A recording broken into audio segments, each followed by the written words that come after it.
कनक सुता जनन जानकी, अतिशय प्रिय करुणा निधान की। ताके जुगपद कमल नाम, जा कृपा निर्मल मति पामु।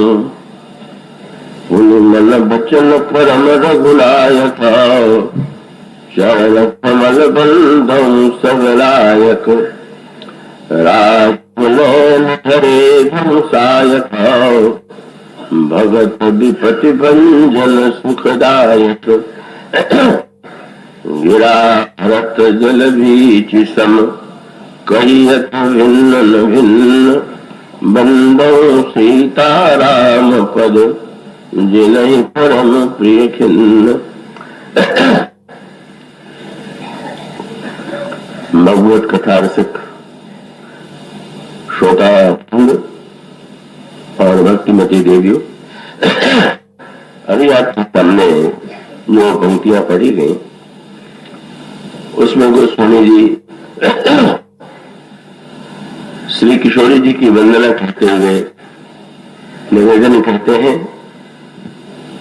जो महाराज की जनक की पुत्री हैं, जनक जननी है और करुणा निधान श्री राम भक्त की अतिशय प्रिया है। मैं उनकी दोनों चरण कमलों की वंदना करता हूं,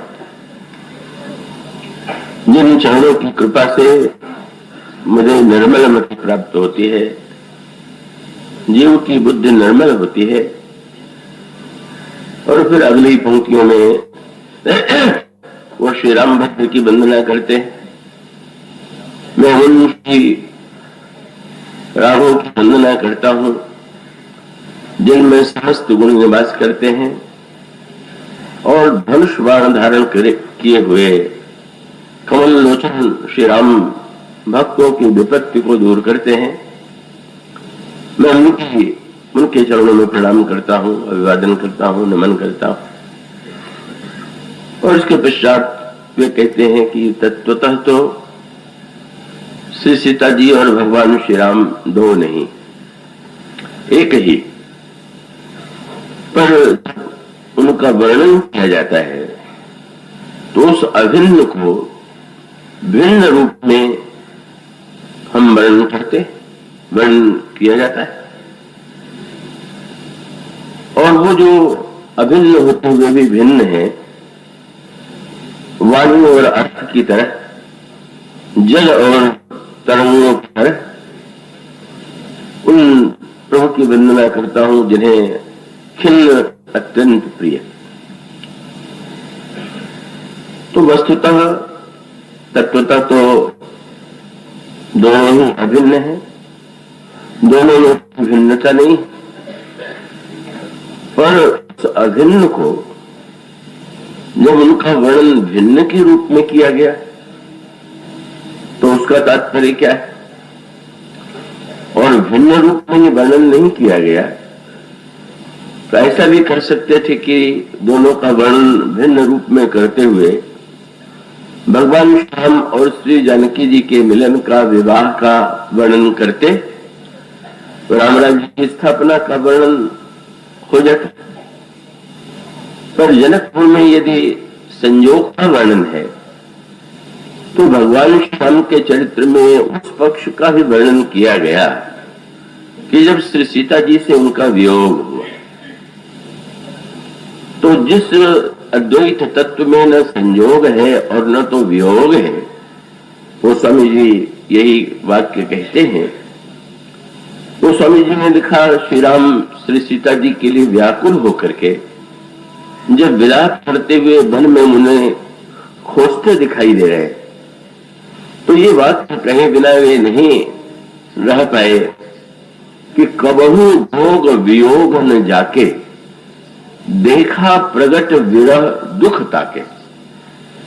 जिस ईश्वर में न तो संयोग है न वियोग है, उनमें हम प्रत्यक्ष रूप से दुख का साक्षात्कार कर रहे हैं, उनकी आंखों में आंसू देख रहे हैं। तो ये जो संयोग और वियोग का वर्णन है, उसका उद्देश्य क्या है। और अगर आप गहराई से विचार करके देखें तो उन दोनों भगवान की जो संयोग लीला है उसमें जो आनंद की पराकाष्ठा है, सुख की पराकाष्ठा है, और वियोग की वह लीला जिसमें दुख की पराकाष्ठा है, कई जो दो पक्षों का वर्णन किया गया है, आइए उसके अंतरंग में बैठ करके इसका क्या उद्देश्य है इसे यत्किंचित अपनी अपनी क्षमता के अनुकूल कहने समझने की चेष्टा करें।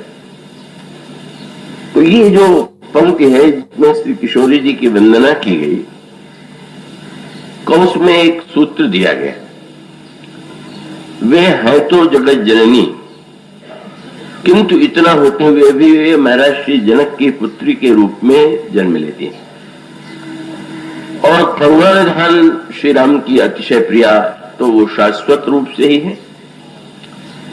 अब इन तीनों, ये जो इस पंक्ति में ये तीन संकेत किए गए हैं, इनका अद्भुत समन्वय आपको मिलेगा पुष्पवाटिका प्रसंग में। रामचरितमानस में जो पुष्पवाटिका प्रसंग है वो हर दृष्टि से अद्भुत है, अनोखा है, अनुपम प्रसंग। जहां तक घटना प्रसंग में का प्रसंग जो घटनाक्रम है वो आपको सबको भली भांति ज्ञात है। भगवान श्री राम श्री लक्ष्मण महर्षि विश्वामित्र के साथ जनकपुर में पधारे हुए हैं और भगवान श्री राम जब प्रातः काल होता है रात्रि के विश्राम के बाद, तो गुरुदेव की आज्ञा से वे पुष्प लेने के लिए महाराज श्री जनक की वाटिका में जाते हैं।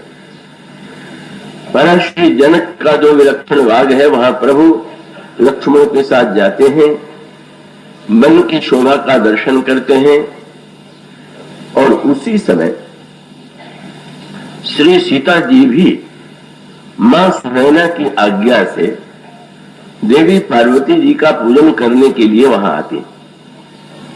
इस वाटिका में भगवती पार्वती का मंदिर था। मां सुनैना ने श्री सीता जी को, श्री किशोरी जी को यह आदेश दिया कि वे जाकर के पार्वती जी का, भगवती पार्वती का पूजन करें। और श्री सीता जी वहां आती हैं, सखियों के साथ सरोवर में स्नान करती हैं, पार्वती जी के मंदिर में जाकर के बड़े अनुराग भरे हृदय से पूजा करती हैं। और इसी अंतराल में जब भगवान श्री राम फूल चुन रहे थे तो एक सखी जो उस पूजन में सम्मिलित नहीं हुई थी वह वाटिका में जाती है और वहां इन दोनों राजकुमारों का दर्शन करती है, विवल हो जाती है, भाव विभोर हो जाती है और बड़ी विलक्षण स्थिति में, जबकि उसके दोनों आंखों से आंसुओं का प्रवाह हो रहा है, का वह वहां आती है जहां पर श्री किशोरी जी पार्वती जी का पूजन कर चुके हैं। और वहीं पर सखी के द्वारा सूचना प्राप्त होती है, जनकनंदिनी के हृदय में उत्कंठा जागृत होती है। वे श्री राघव के दर्शन के लिए सखियों के साथ चल पड़ती हैं। वाटिका में चारों ओर उन्हें खोजती हैं और अंत में लता कुंज की ओट में श्री रामभद्र का दर्शन हुआ और उसके पश्चात दोनों के अंतर हृदय में भगवान श्याम तो जिस समय जनक नंदिनी प्रभु के अन्वेषण के लिए चले उस समय उनके आभूषण की ध्वनि सुन करके ही एक विभिन्न रस में डूब गए। उन्होंने लक्ष्मण जी से कहा भी कि ऐसा लगता है कि कामदेव बाजा बजाता हुआ, वाद्य बजाता हुआ विश्व विजय के लिए निकल पड़ा। और इसके पश्चात भगवान श्री राम की दशा, श्री सीता जी की दशा और उसके पश्चात प्रभु का लौट कर गुरुदेव के पास आना, श्री सीता जी का वहां से पार्वती जी के मंदिर में पुनः जाती हैं और वहां से आशीर्वाद प्राप्त करके वे राजमहल की ओर लौटती हैं और प्रभु पुष्प अर्पित करते हैं। गुरुदेव के समक्ष उस का उस स्थिति का और अपनी मनस्थिति का पूरा वर्णन करते हैं और गुरुदेव भी प्रसन्न होकर के आशीर्वाद देते हैं। तो प्रसन्न के रूप में जो कथानक है वो तो बहुत विस्तृत नहीं, पर उसमें तो एक एक पंक्ति इतनी अनोखी है कि आप उसमें वेदांत का तत्व, आप उसमें भक्ति की पराकाष्ठा, उसमें कर्म की समस्या का समाधान और जिसे शरणागति कहते हैं उसका भी विलक्षण रूप आपको प्राप्त होगा।